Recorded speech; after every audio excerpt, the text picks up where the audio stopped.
in the university, it's not just about teaching and learning, but also about research. Now, you may ask yourself, what exactly is research? Research is essentially moving the frontiers of knowledge. How do we question? We may have a question which has already been answered, but then we may not be satisfied with the answer. We want to say, look, is that still applicable? Is it still valid? Is it still credible? And in order to answer these questions, we need data. Now, this could be primary data or secondary data. So we have a question. We want to ask whether this question is still relevant and pertinent. Is it credible? And in order to challenge or move beyond where we are, we collect data. And then we make a hypothesis, whether this is still the case in the present time or present context.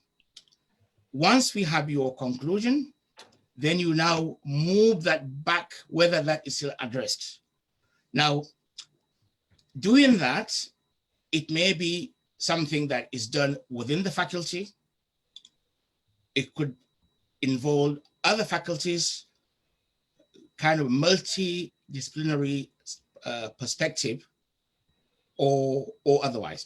So essentially, to put it in the context, this is the work we do in the academic world.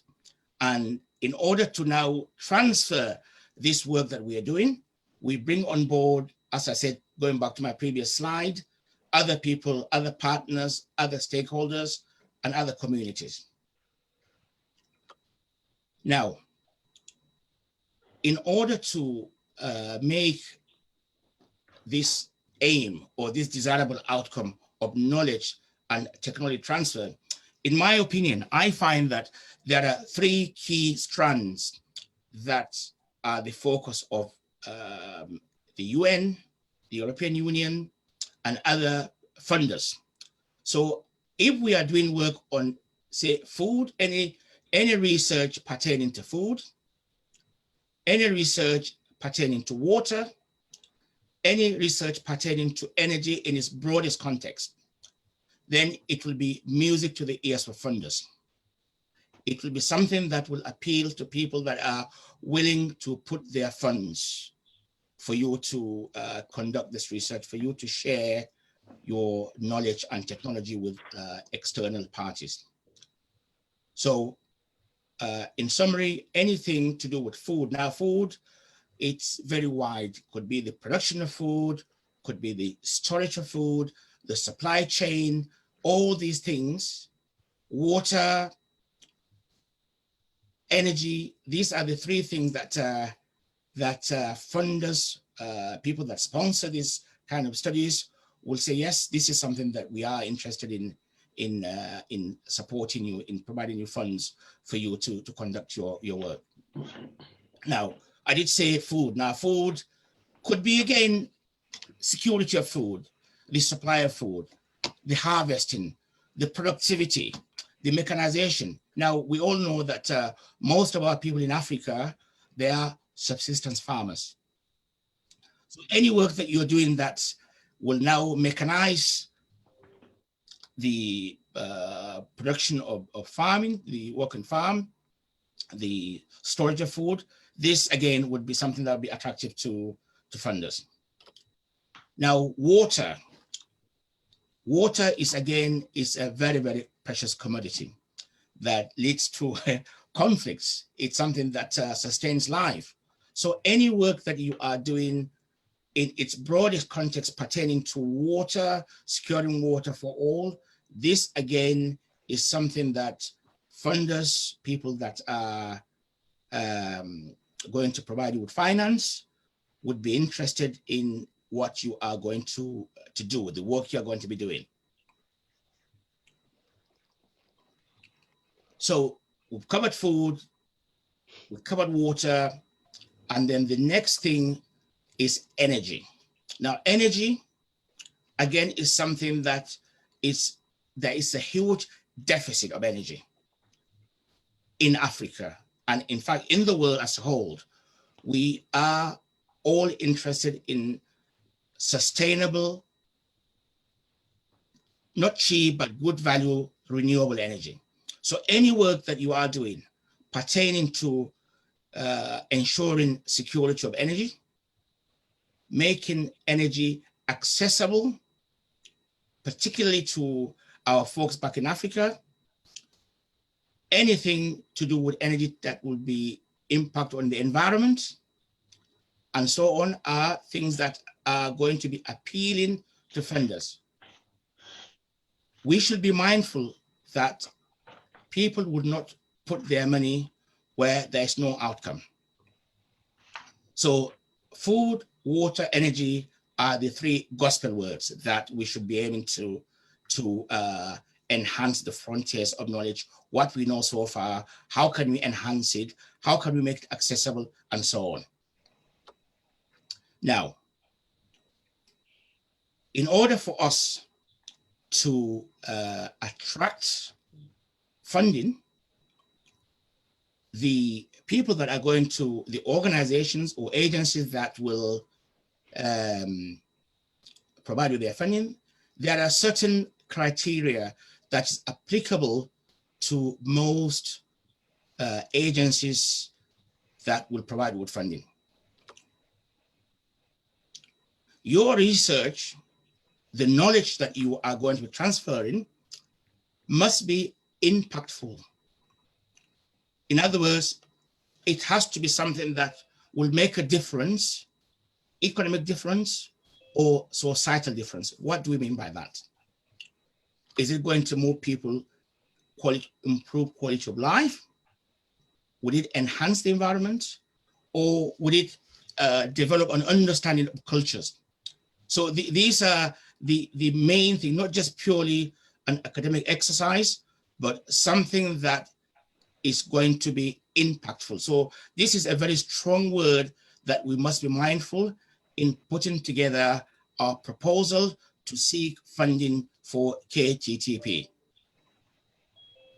Secondly, the work you're going to be doing has to be innovative. It's no point trying to reinvent the wheel. The work you're doing must be innovative and sort of something that is unique. Okay, so again, you are coming from the point of view of seeking partners to come and work with you in order for you to share their knowledge and for you also to share your knowledge with them.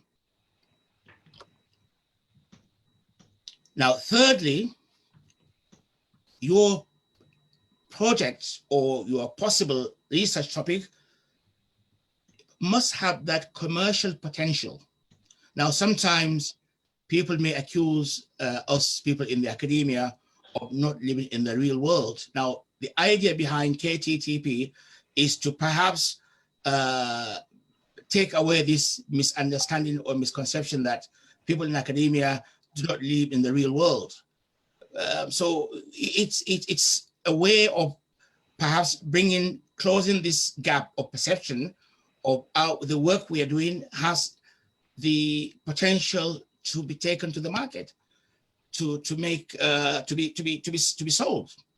So the three key things in any project we are doing must be impactful, innovative, and also with the potential for commercialism. Okay, now I did say that this session is talking about knowledge transfer between Europe and Africa, and I will take that further with a specific of university to university linkages. So this is again aimed at our colleagues that are in the early stages of their career within the university and academic community. So in seeking linkage and partnership, we'll be looking at how do we jointly conduct research. Now, people often say that, oh, we are the smaller partner in this kind of relationship. We are not as resourced as European universities, but that's not quite the case. We also have something that the rest of the world wants. We are blessed with natural resources. We are blessed with a huge young population. So all these things are things that will appeal to potential partners, potential universities. Universities in Europe and elsewhere are seeking for credible partners, credible university that they could work together. Now, some of the funding that comes to European universities is actually based on these universities having partners in developing countries. It's something that they cannot access funds from their home governments if they cannot establish partnership. So with this kind of condition, they actually need African universities more than we need them in a way. So you can pitch your proposals for a joint research. And also, the linkage may entail staff and student exchanges. African staff can come to Europe for up to 6 months with a very minimal visa requirements to come to Europe. Unlike coming as a student, that is when you go through tier 4 visa and so on. But the linkages may facilitate exchange of students from Europe going to Africa and vice versa. And thirdly, the other thing that the linkages may look at capacity building, staff training. You would be surprised, you know, for those of us that have graduated many years ago, we need to be on top of things in terms of updating. Things are very fluid in the life sciences. I'm sure with other disciplines also, we need to be able to have a regular and up-to-date training. So the linkages that we are establishing between us and our potential partners should you know, cover these 3 elements as a bare minimum. Okay, now I've covered earlier saying why we are about research. So research is essentially moving the frontiers of knowledge, answering questions, challenging questions, and so on. So they go around, we get a grant or get funding to conduct research, we make publication, and then we feed back to the English have been saying, he who pays the piper calls the tune. So we fund back to the people that provide the funding, any milestone we have reached, and so on. So this again can be surmised, the flowchart of what we're doing. Now, can I just say that this session that I'm delivering is not normally something that I do over a day, over 8 hours, and I'm trying to fit that through within sort of 40 minutes to an hour. So if I come across as rushing you, then please do contact me at the end of this session. I can send you any element that you require further information. Now, when we are seeking to establish a partnership with a potential university, a potential colleague, you need to be able to fill in this template. First of all, what is the area that you're working on? The introduction, again, should be very concise and succinct. What have you done before? What are the outcomes that you have done before? The aims and objectives. So these are a definite start. You must be able to fill in this form, this template, with as much details as possible. Get a senior colleague, a more experienced colleague to go through it. Now, I know it's sometimes not easy to with our ideas to bring other people on board, but I think by sharing your idea, there are many things that you may have overlooked or didn't consider necessary that people will pick it up. And what are the outcome? I did say earlier that the impact of the work you are going to do is very, very crucial. That must be doable outcome. Can we say in simple word, what are the outcomes, as I said in the previous slides? And also, at the end of it all, what is the benefit to your employer, your university, your research center, your establishment? So these, again, we must be able to say in a clear, succinct manner. So this is something, again, I spend a whole day delivering training how to address the content of this very slide. Now, this again is the looking back at the previous slide where we're talking about these elements. Now, I've looked at a bit further. Your abstract again should be between 250 to 300 words, again stating clearly so that people are very, very busy. You know, whatever you prepare must be attractive, must sort of have tick the right boxes in order for people to give it a second look. Oh, that sounds interesting. We are seeking for partner in Nigeria. We're seeking a partner in Ghana. We're seeking a partner in South Africa, and so on. So the first impression is very important. Once you have completed this, make sure you've addressed all these things. Your references must be very, very recent, very up to date. Get it checked by a senior colleague so that it's very authentic, very original, and so that you get the second, you don't get a second chance to make a first impression. So, and then now, once you have done the initial sort of groundwork, you've identified the work that you want to seek partners. You have met the conditions I've said earlier on the slides of topics and ideas and so on. One thing that I said earlier, we always think that European partners are our senior partners. No, we have something that people need, one of which is data.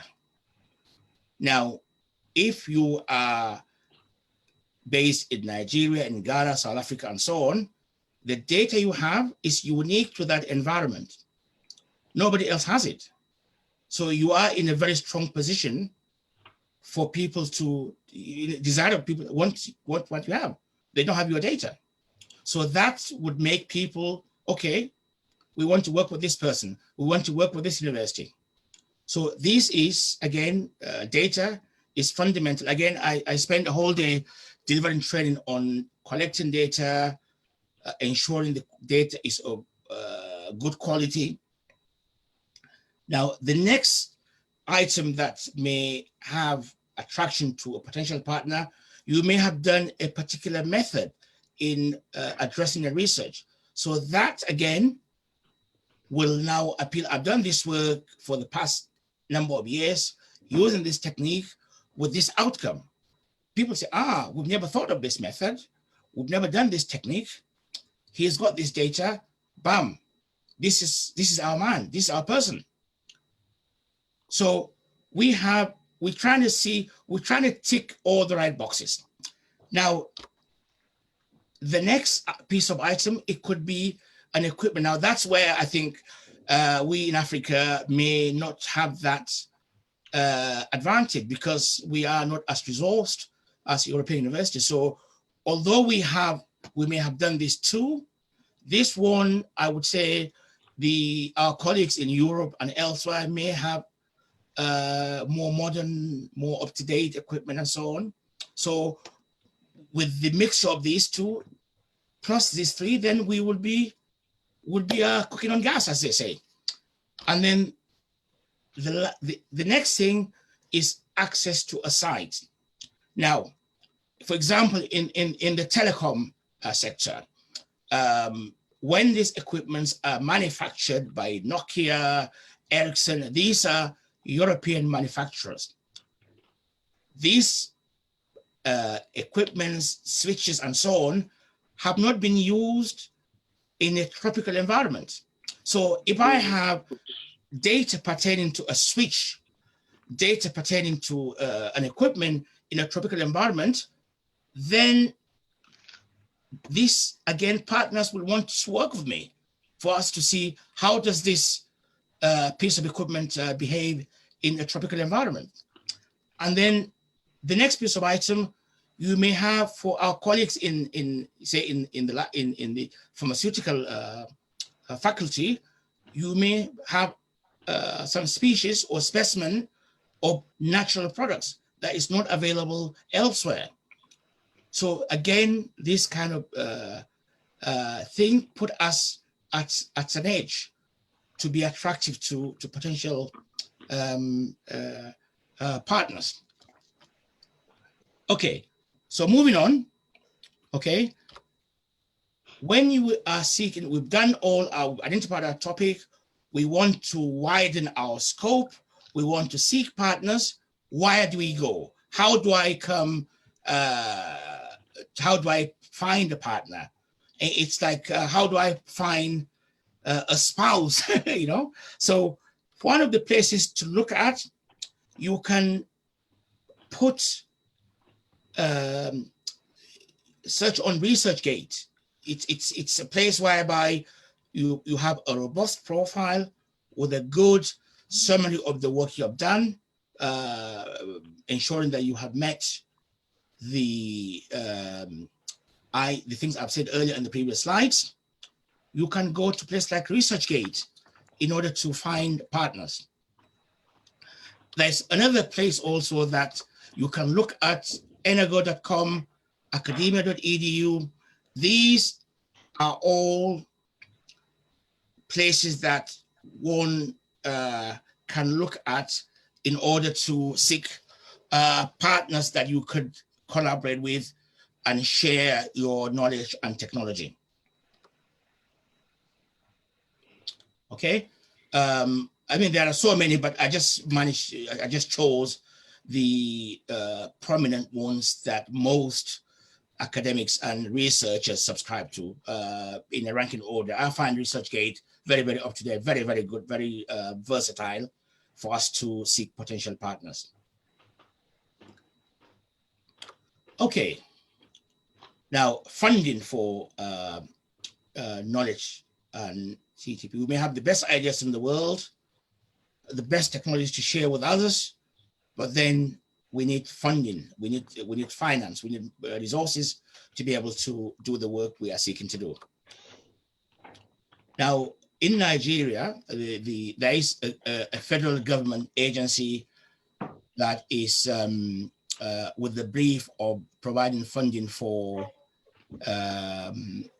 people from the academia to go for development, personal development, i.e. they fund the research. Now, my understanding is that fund has technically no limit on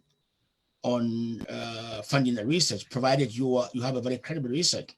So in Nigeria, TED Fund are the main government agency that will fund research that colleagues in the university are doing.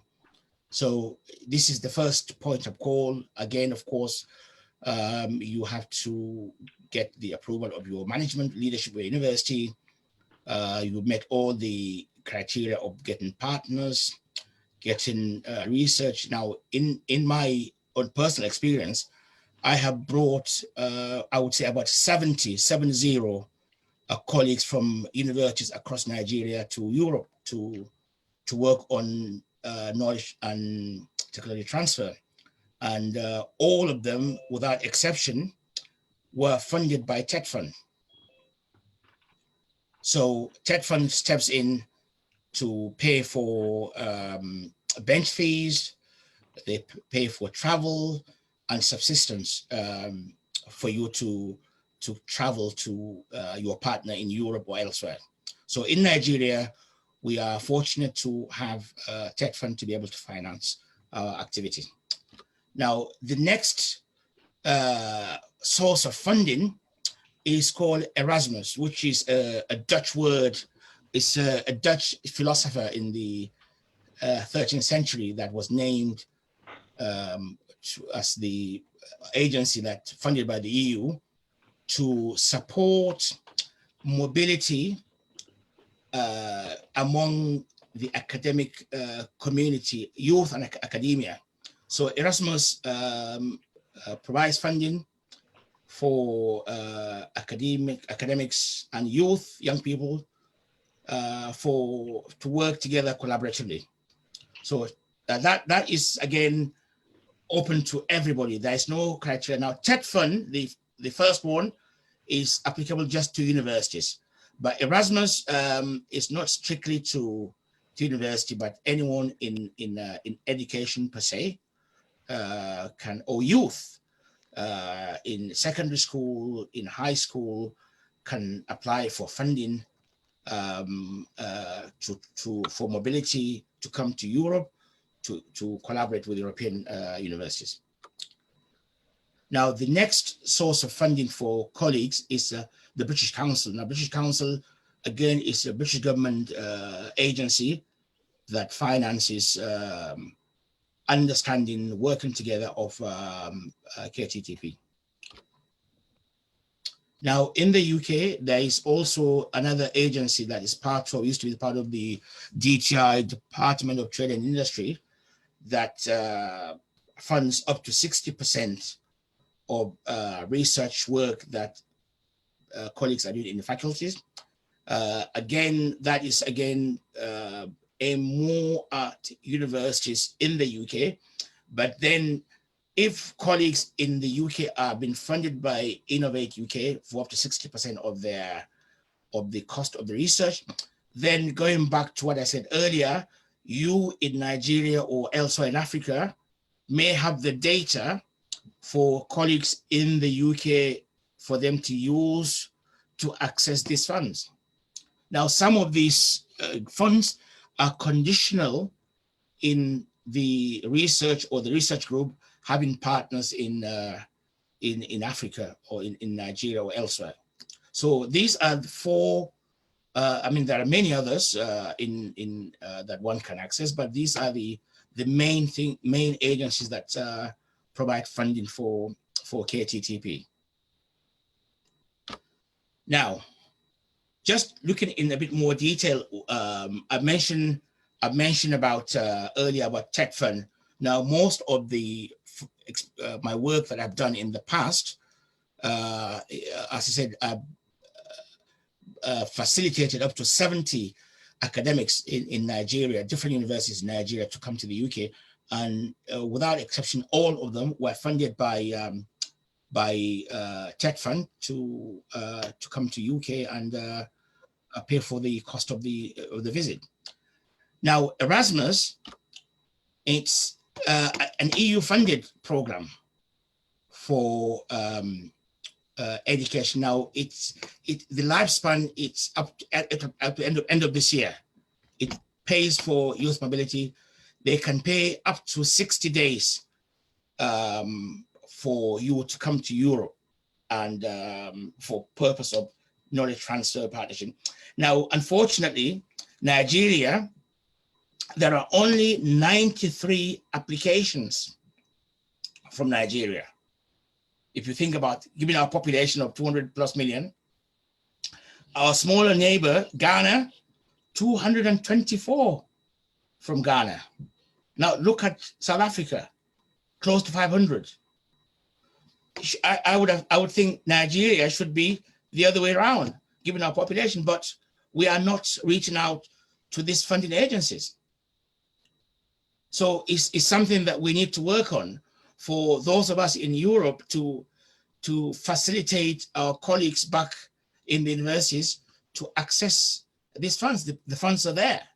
We just need to meet the criteria and the condition I've mentioned in the previous slides. Once we are able to meet these things, then that's it. It's as simple as to access these funds. Okay, I'm mindful of the time that I've been allocated. I'll be sliding just a quick do's and don'ts of these KTTPs, of working with other people. It's all about bridging the gap in knowledge, bridging the gap in practices, in better understanding of the world we live in. You must have a robust research proposal. Your robust research proposal must be very, very clear. It's something that I will read it and want to read it again. It must be something that has met all the conditions and other things that I've mentioned in the previous slides. When you now put your proposal, please make sure your CV is comprehensive and specific.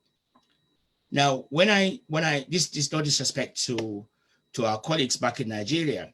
When you provide your CV, the CV must be specific to that work, that KTTP that you are seeking to establish partnership. Things like state of origin, marital status, local government area, religion, they are totally irrelevant on your CV, please. Again, abbreviations like I did my NYSC on your CV. What's NYSC? People also, they don't know what NYSC is. Put it in full. The number of children you have, and you are married with 4 wives, and no, this is, please, is not necessary. People are not interested on your CV. Your state of origin, things like, oh, I was the caretaker local government chairman, this and that, or I was the caretaker of the, no, please keep it specific. Tailor-made your CV specific to that project. The things that are relevant to the project are the things that will be on that CV. Again, when you are talking to partners, be very clear in the roles of your partner, the roles of the people that you are seeking to work with. These should all be very, very clear and specific in your proposal. Now, what are you bringing to this relationship? Now, I mentioned earlier, you have the data, the quality of the data, you have species, you have, so these are things that are a must. Your proposal should be robust and solid. Your CV should be up to date and specific to that project. Be very clear in the roles of the people that you're seeking to work with. And then what is it that this other person wants to bring to you? Why do you want to come to Manchester? Why do you want to come to Southampton? Why do you want to come to Bradford? So these are things that, yes, because I want to come to Bradford because you have expertise in this particular area. Do your research. Why do you want to come to Portugal? Why do you want to go to Sweden? These are things that you have to, I did some work with Chalmers universities in Sweden. They were very interested in the wheat from Nigeria. The wheat from Nigeria, naturally, they are very low in gluten. They were looking for someone to work with from Nigeria. And I happen to have a colleague that is an agri-engineer, and he has an expertise in wheat. So the wheat in Nigeria, by its very nature, very, very low in gluten. Now, as we know, people have allergy to gluten, and because it's not naturally very low, you don't need to be extracted. So this university, in Chalmers University in Sweden, they were very, very interested when they saw this colleague from Nigeria say, my God, we're looking for someone like this, that we can work together. So this, again, we have something that people need. Now, when you use your CV, please avoid Yahoo, Gmail, Hotmail, on your CVs. Try to use a corporate email address, your university email address on all your correspondence, because as we all know about Yahoo in you know from our country. So we don't want to be seen or associated with these people.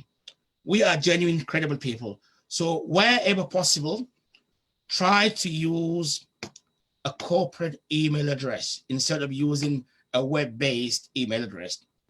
This, again, little thing that we think it doesn't matter, but to a European, to somebody from outside of our continent, outside of our country, they are on the lookout for alarm bells. So these are things that reassure people that, yes, I'm dealing with somebody from a university, from a government agency, you know, a genuine person instead of somebody from a Yahoo. Okay. So that's the end of my slides. Again, if there are any omissions or anything, is entirely at my responsibility. So I thank you all for giving me the honor of leading this technical session. I am available for questions and answers, sir. Thank you very much, Dr. Ngala. I think question and answer, Chairman. Yes, thank you, Engineer Ngala. I think we have a few questions. I will read out the first one. Okay. Please, I would like Dr. Ngala to ascertain where the environmental research area lie with respect to the ones he mentioned, water, food, and energy, given the current state of affairs. Okay, sorry, can I answer this question? Yes, please. Okay, because it's not exclusive to these areas that I mentioned. I flagged this up because these are the things that the UN, the European Union, the Western governments are very keen to provide their funds. So it's not exclusive to these three areas. Anything that will enhance the livelihood, to enhance the standard of living of the African person, the European person, then it's something that funders will be interested in. It's not just exclusive to the environment. Okay, thank you. I think I should have mentioned where the question was coming from. The question came from MK Abba, and he also has a follow-up question. Dr. Ngala spoke about renewable energy. Please, I wish to know if it is possible for a master graduate in nuclear applications to further a PhD in renewable energy. Yes, this session is aimed at transferring knowledge. So you may have done something before and you want to share this and collaborate with other people. By all means, if you are wanting for further studies, then this session may not directly be applicable to. This is pitched at colleagues that are already in a career, in the early stages of a career or mid or late stages of their career, to seek partners. Okay, thank you. A few more questions. I'll take two more questions, then I will invite a gentleman who prefers to speak to you directly. Okay. His name is Eli Mbayas. So Eli Mbayas, get ready, but I'll read two questions before I invite you to speak. Dr. Ngala, please, must the pathway to impact of the research be niched to a particular region? Will it be more proactive or have better shock value if it addresses a global issue or a local one? You see, what I always like to say, work on your key strength. You see, if you spread yourself too thinly, then you will be competing with other more experienced researchers and people elsewhere. But if you are wanting to work something unique to, say, I don't know, Kaduna, or something unique to Owerri in the east of Nigeria, I'm sure you'll not find many people from Bradford that have that specialist knowledge of Kaduna or Owerri or Calabar. So for this reason, I would keep things specific to an area so that you become the expert in that locality rather than addressing something global, in my opinion. Thank you, Engineer Ngala. I'll just ask you one myself. The last question came from Raymond Edward Ire. So thank you, Raymond. So in your experience, Engineer Dr. Ngala, what are the main constraints do colleagues have from back home, and how can they overcome them? I think you see, we Nigerians, or we Africans as a whole, we're very resilient, hardworking. You see, the media doesn't do us justice. Okay, so we undersell our ability and competence. People have a lot of sort of urge and desire to enhance, but they have been handicapped by prior knowledge and prior training. So what I find, that's why a session like this will address, or will aim to address, things like our proposal, our CV, and all, because I don't know you see, and I go by what's in front of me. So if we can prepare our people to develop how to prepare their CV, how to develop their proposal, research proposal, then once this is now, because you only have a short period of time. Don't forget, if this all by email, it's done by email. You're not there to sell yourself. So people go by what's in front of them. And hence the reason why we need to develop our communication skills. Once we've done that, then the rest, we have something that people need. I don't think funding is an issue. Funding is not a problem. From my experience of the 70 people that I have brought to Europe, funding has not been an issue. We put together on its merit. Anybody that sees this project will say, yes, it ticks all the right boxes. So we need to work on putting forward credible and solid ideas and topics. And once we're able to do that, then funding is not a problem. I said there were only 93 applications from Nigeria that applied for Erasmus Plus. Just two more questions, please. Yes, sir. Because of time, I will invite Eli Umbayas to ask his questions. Please come on, Eli. Yeah, thank you very much, Doctor, for the presentation. I will have two questions in one, if I can say it like that. The first one I want to come with is about the renewable energy that someone has asked already. But the one I'm trying to expand now is, if you are already in renewable energy in the UK, can you apply for funding, and how can you broaden your knowledge, share it with the partner that you can have in Africa, knowing that, as you say in your presentation, in Africa we lack equipment, because some of the renewable energy in Africa, like in food or water, they use not modern technique. How can we broaden that area and find partnership with European and African country? And the last one, as I say, if you are already in the UK, can you apply for the funding, and how can we broaden the funding to other African countries? Thank you. Okay, thank you for this very important question. No doubt, renewable energy is something that all funders are very keen to support.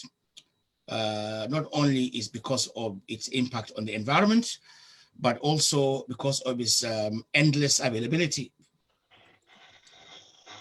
Coming back to what I said earlier, if you have done work already in the UK, then if you have partners in Africa, this is what Erasmus Plus, British Council, you see, when these agencies fund this work, it's also done for strategic reasons. We all are aware of the migration of our younger brothers and sisters across the Mediterranean to Europe. So this is because people have, or rather people have limited opportunities they feel in our countries. That's why they try to come to Europe. So if you are trying to do something that will enhance the quality of living of our brothers and sisters back in Africa, then I'm sure funders at this end, British Council, Erasmus, and so on, yes, of course they will fund you. Thank you. Just one last question and one more speaker. Yes. Camille is asking, how does academic experience and industry experience play out in the KTP dynamics? How does, sorry, I didn't get that. Can you repeat that, please? How does academic experience and industry experience play out in the KTTP dynamics?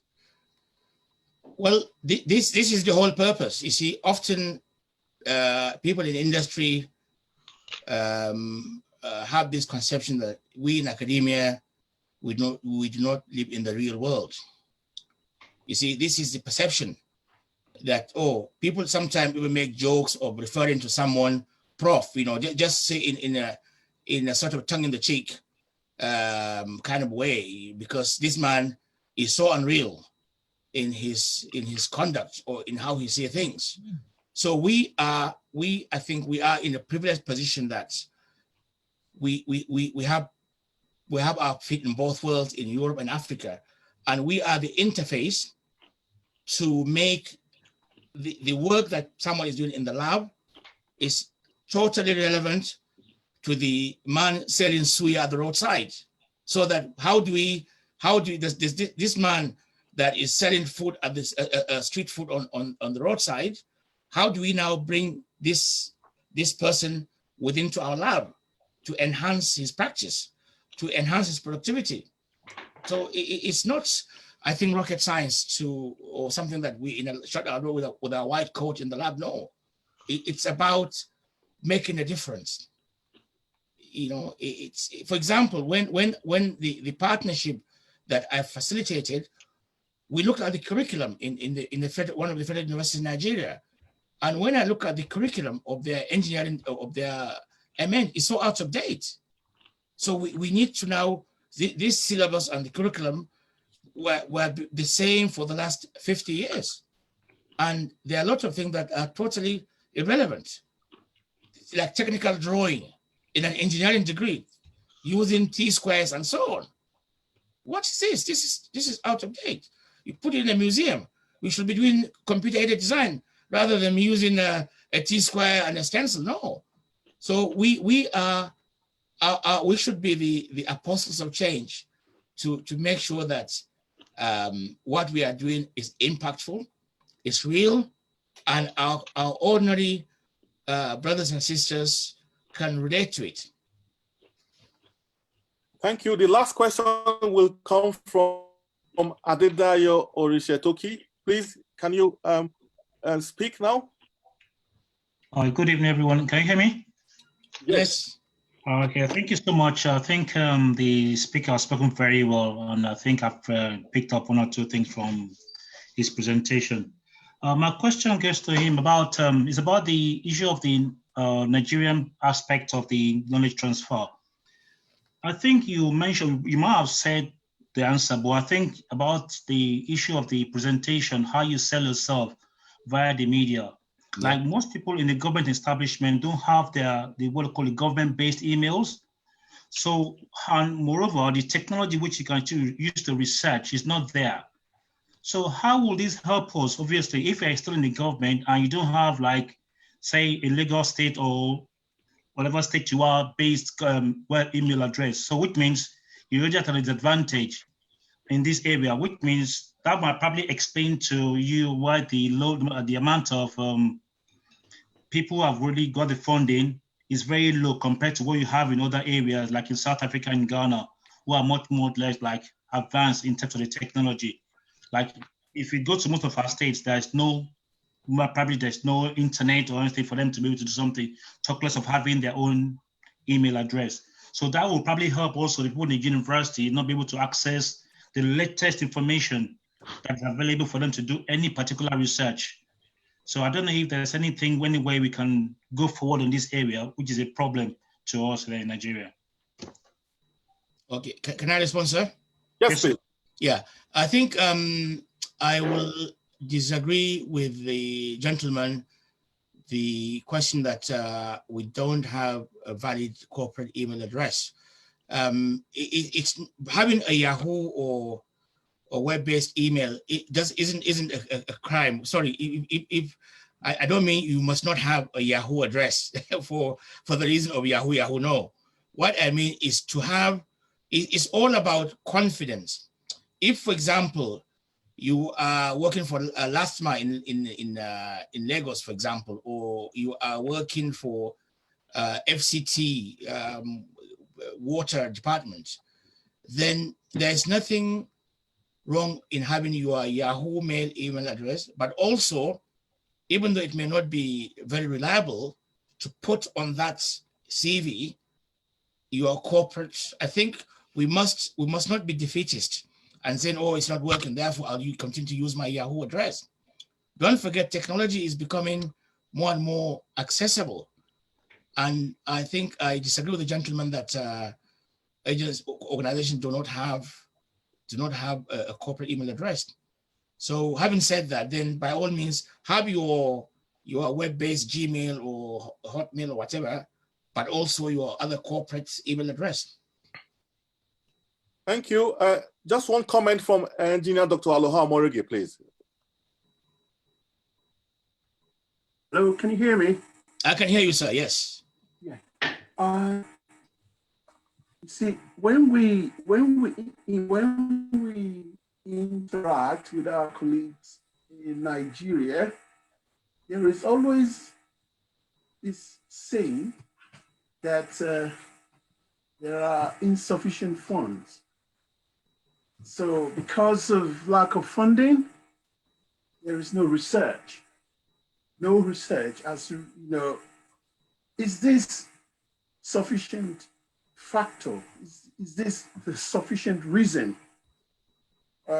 not to engage in research? Because research by itself, by its nature, is something that we do, whether we like it or not, we would be doing it. So is that a good reason that, oh, there are no funding? So therefore, research must stand still. Is that good? Is that a good reason? I don't think so, because of the 70 people that I have worked with, funding has never been an issue. As I said, Erasmus Plus, there were only 93 applications from Nigeria. So, and Erasmus is not a Nigerian agency, it's a European Union agency. So the fact that you are not able to access, of course, there is no fund within the universities. Now, TED Fund, the fund for TED Fund, for example, is separate from the budget of the university that we work with. The funds are there. In fact, if anything else, people are not accessing these funds. The funds, there are billions of naira that is there because people have not accessed it. And why have they accessed it? Because they have not fulfilled the condition of accessing it. So that's why sessions like this, we need to develop ourselves to be able to fulfill the conditions of the funding agencies. And of course, that is why we in Europe will come and talk to the leadership of your university. We talk to them, look, this is not just about this young researcher. No, it's something that will benefit the university. We'll write to the university, we'll invite the vice chancellor. Every time I do this work, the first thing I do is invite the vice chancellor and 2 other people to come to UK or to go to Portugal or to go to Sweden. You see, and the moment the vice chancellor and his chairman of the governing council or the registrar, we say, look, vice chancellor, nominate 2 people to come to come to Sweden, nominate 2 people to come to Portugal, to come to England. Then the VC will come in and he will say that this is, and again, all of this is not coming from the budget of the university, no, it's coming from TED Fund. So you are getting something for free in a way. Thank you very much. Sorry, you're mute. Dr. Books, you're mute. You're yes. mute. Okay. Sorry, gentlemen and ladies. I said the last question, but the president has put his hand up. I dare not put his hand down. You have the floor, sir. Thank you very much, my chairman. I'm highly honored. I have listened and I am excited. Let me correlate our branch, though still pro tem, we're trusting God for this great initiative. I'd like to thank my brother Mohammad and Dr. Ngala, and to welcome Dayo Rishatoki, my friend from Nigeria, who is somewhere there with you. You should hold on to him. Now, this is an area I have naturally worked, and I want to thank Dr. Ngala for the answer to Dayo's question. Lagos State government just started something they call last week. And it's simple, LAS RIC, Lagos State Technology and Innovation thing, with about not too big money, I think 250 million in the first instance. An application just closed about a week ago. And they decided last year or so, they sponsored a few things, including the ventilator done by Unilag. A colleague of mine, incidentally my student a long time ago, 25, 30 years ago, came up with an idea and he sent me a proposal. I looked at it. The first thing I said, "It's fine." I said, he proposed just 3 of us from the same department. And I quickly said, no, you're talking of greenhouse. We're in agricultural engineering. But we're not we're not crop production people and all of that. So I suggested 2 names from another department, they agreed. I suggested 2 practitioners, one from which was getting technical information, and a guy that some of us on this platform knows, who, for instance, has the 10,000 hectares cassava farm and process all manners of things. So why am I saying all of this? And in the template, they did not ask for CV. They did not ask for brief. But by the grace of God, I'm experienced enough to say, look, you don't know me. You're going to look at this thing without seeing us. So I said, let us introduce a brief. And of course, I put my name first and wrote all the big titles and what we've done, and with the other 5 people. He was scared of the number or whatever, and I told him the number is essential. They want to see how you cut across and how much of the practical people are you bringing. Most of the research done within the university, it is meant for promotion and to fulfill all righteousness. But when you are practicing, in our own case, farmers, who they can check out from what you've written, you're telling the funder that this thing will go beyond research and pilots. And because the whole idea is to let Lagos develop, bring innovation and all of that. And when COVID came, they now did increase the focus, even brought in COVID. That was why the ventilator came in. Our area was on food security. Secondly, like Dr. Ngala mentioned to Dayo, I knew that, maybe from experience, that you are well respected, you're better respected when you have your own domain email address. So my polytechnic email address is epileptic, like most schools in Nigeria. There's no share from that. But I still put it as #1 email address on the first page where they ask for details of the researchers. The first one was lead researcher. So I made sure that my first email is that of the Polytechnic. Then the one I was going to use. In submitting, I didn't use that of the Polytechnic because the team might not come in when it's supposed to come in. So I had to ensure that while telling them, yes, I'm a bona fide teacher in Lagos State Polytechnic, I also want to receive their response when it comes. The main reason with us here is that we are lackadaisical. We're not into push. I'm happy Mohammad is a Nigerian, and I was very happy when he told me the school is going to. And I know quite a number of people that he knew, including our president. That's why he's able to talk on that position. And people are lackadaisical. You need to push beyond the limit. You can't complain about network, about data, about light. You must go beyond that. In all honesty, there was a time I was carrying laptop from one church or one place to the other where we can find light. When we're still in the campus in K2, there will never be light and the generator will not be on. So the issue is that there's need for more sensitization. Dr. Ngala has done a lot of work. Mowe branch can push, Mowe is here in Lagos. Manchester branch can push this initiative to national, and this becomes something that comes up at the national level where most of our colleagues can listen. Let us turn this to an advocacy.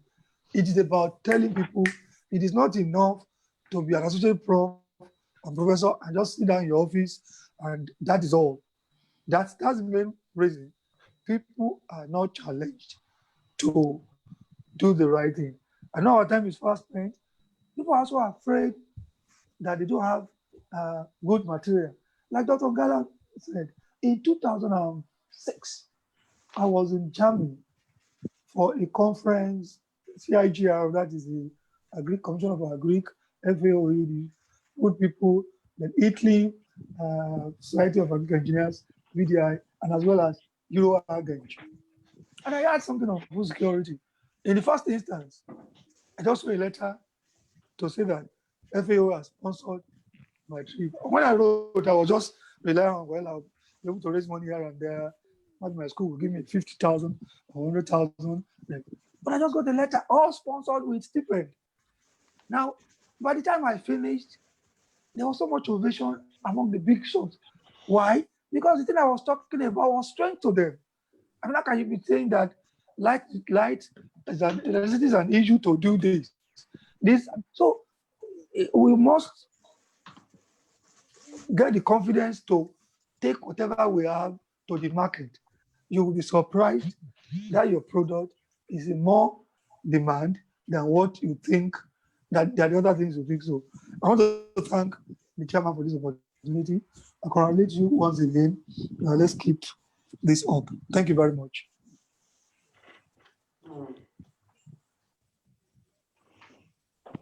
Thank you very much, our past president. It's always an honor and privilege to have you in our midst. I think I want to quickly now bring to close the technical session and allow the pro tem publicity secretary to come in and introduce the other dignitaries that have been with us. Engineer Patrick, please. All right. Thank you very much, Dr. Books. And thank you to our guest speaker, Engineer Dr. Ngala, and a member of the steering committee. We are very proud to have you with us. I will quickly want to introduce a few people. One of them is Engineer Mohammad Babashehu. We'll give you the floor to speak later, but just to mention that he's been working behind the scene to support us. So we'll give you the floor later. I'll quickly mention two other people. Professor Adedosu Taufik, who is a professor in Lautech, my former classmate though I've not seen him in a very long time, but he's on the call with us here. So he's the director of Ladoke Akintola University of Technology Center for Research, Innovation, and Discovery. I'll do an introduction later to Dr. Ngala because they would want to see how they can partner with you and get some guidance. Professor Adedusu, can you say hello to everyone? Are you there? I think you're on mute. To everyone.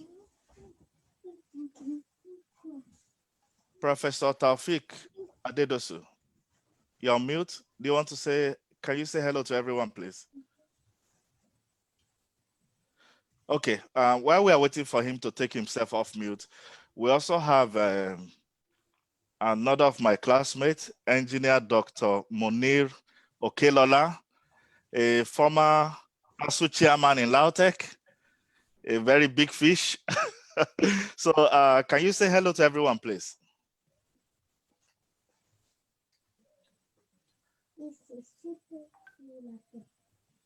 I think, I don't know if he did mention in the chat they were having a problem with their connection. So I believe they can hear us. If they can hear us, you can say hello before we bring the meeting to a close. So Engineer Dayo Orishatoki, thanks for joining us as well. I know you've asked a question, but thanks for joining us. You're welcome, sir. And hopefully before the end of the meeting, when we move into the general session, now that we've finished the technical session, you will also be able to put questions to I believe Engineer Lauren Femi, who will be able to do justice to the question which you have on. I believe that question might also be relevant to a lot of other people in the. No worries. Yeah. One sec. To a lot of other people in the house. Yeah, that's right. Okay, no worries. Yeah. So now we give the floor to Engineer Mohammad Abashew to say a few words. I did not to join you. Who is speaking, please? That was Taufik speaking. Engineer Babashew, are you there? Yeah, can you hear me? Yes, we can hear you. You have the floor, sir.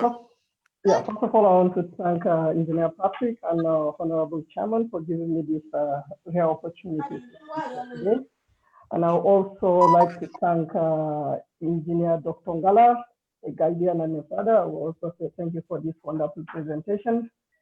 I would like to contribute and also ask a few questions regarding offshore renewable energy. I'm a naval architect actually, and I know, and I will tell you clearly, getting data in Nigeria is not that easy when it comes to offshore data. And I think some of us, the naval architecture, without the environmental data, we can not do any design. My question to Engineer Ngala is, how can one get offshore data back home in Nigeria? Because I tried, and few of my friends doing a PhD research here, they also tried in getting some of this data, but neither DTR or any of the oil and gas players were willing to release the data for us to carry out our research. In this case, do you think it's possible to carry out renewable design when it comes to offshore, not onshore? Because as a naval architect, you surely need environmental data to carry out both the design, installation, transportation, and I would also like to ask, when it comes to TETFund, do they sponsor other researchers, or would do one need to be a lecturer back home in Nigeria for them to sponsor a research? And since we all know renewable is a novel profession currently, and in Nigeria, I think only a single university currently is offering the course naval architecture, and even having the facility to do some of the naval analysis, I don't think the universities having the capability to handle this. So in this case, how do you think naval engineers in Nigeria as a profession can come or write a research proposal that will compete with some of these Europeans? These are few questions I'm having for Engineer Ngala. Thank you very much.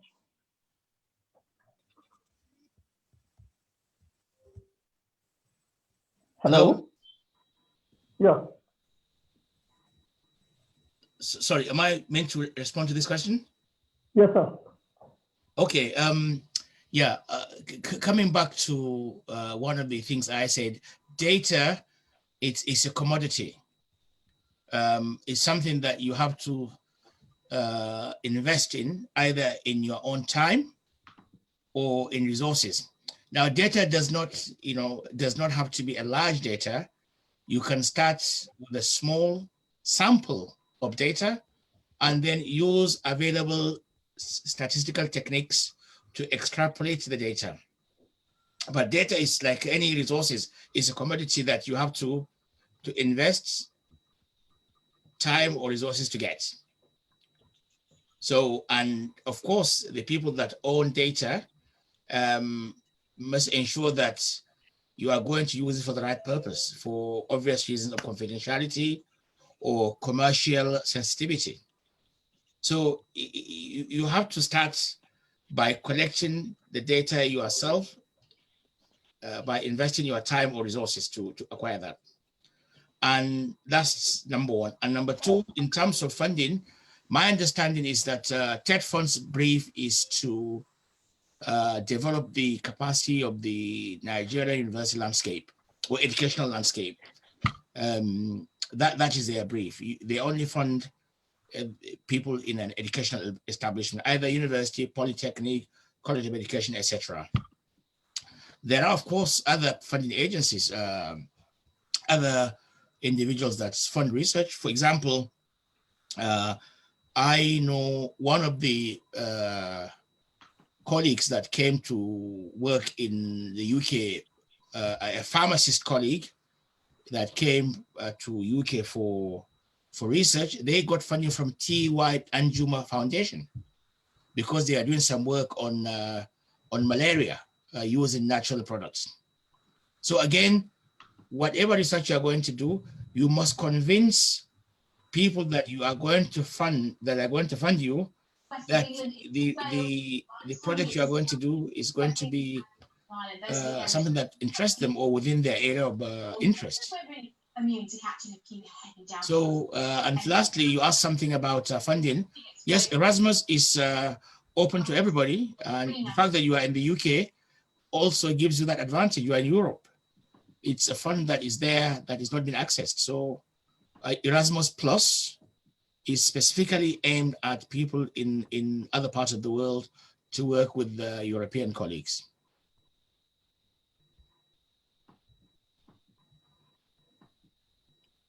Thank you, sir. Okay, I hope I answered your question. Yes, sir. Okay. Thank you, Dr. Ngala.